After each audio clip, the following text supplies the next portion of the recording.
What are some of the methodologies that have been established around best practices for managing pipeline emergencies? The incident command system. It is the implementation of that, and especially in a unified command structure, is, I think, one of the essential pieces of an effective, safe incident response. When we started this back in 2002, 2003, its use was spotty around the U.S. Its use since September 11th of 2001 has really been ingrained into local communities, and it's used more now than ever before. So it provides kind of that way to consolidate a response that integrates all the different players, and it kind of gives everybody a common way of managing the response. You know, there are 14 different components of the incident command system that are really important, but I think the most important are the chain of command and unity of command. Unity of command says everybody has a supervisor. Chain of command says you have one supervisor. The other piece is common terminology. So if we ask for a truck or we ask for an engine, we know what we're talking about, and so that is critical to the efficiency of the response. But the most important piece of the incident command system for my money is that incident action plan, which is a plan that is tailored specifically to the incident by the responders, that is distributed to the folks that are actually going out to do the work, that keep them on the same line, working in the same way.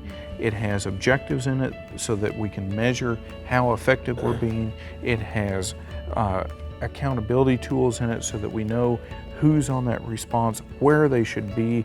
It has a safety report in it so that we know what the concerns are, and it has a whole communication plan built into it. So it's a very, very comprehensive document that provides everything that a responder needs to know about that specific response. It's not something that was planned in advance, it's planned on the scene. So, Emergency Response Guidebook, the ERG, that's something that was on our list of a best practice. So, who can talk about what it is and how it's used? So the Emergency Response Guidebook is a great reference for the early onset of an incident. Typically it's good for 30 to 45 minutes into the response, but it gives the initial actions that responders need to take. So if you get out, and it's very generalized information, but you get out on scene, it tells you what to do, how far you need to isolate, and how far you need to evacuate if you need to do that, and what other things you need to be concerned on.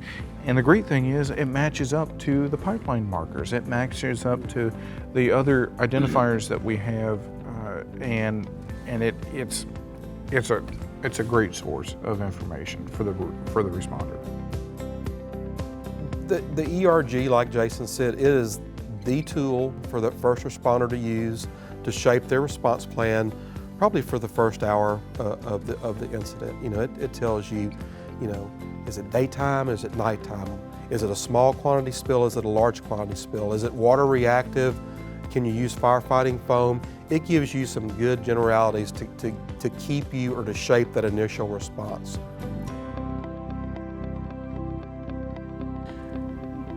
It's so hard to explain when you're in the heat of the moment there, when things are happening, to try to remember everything.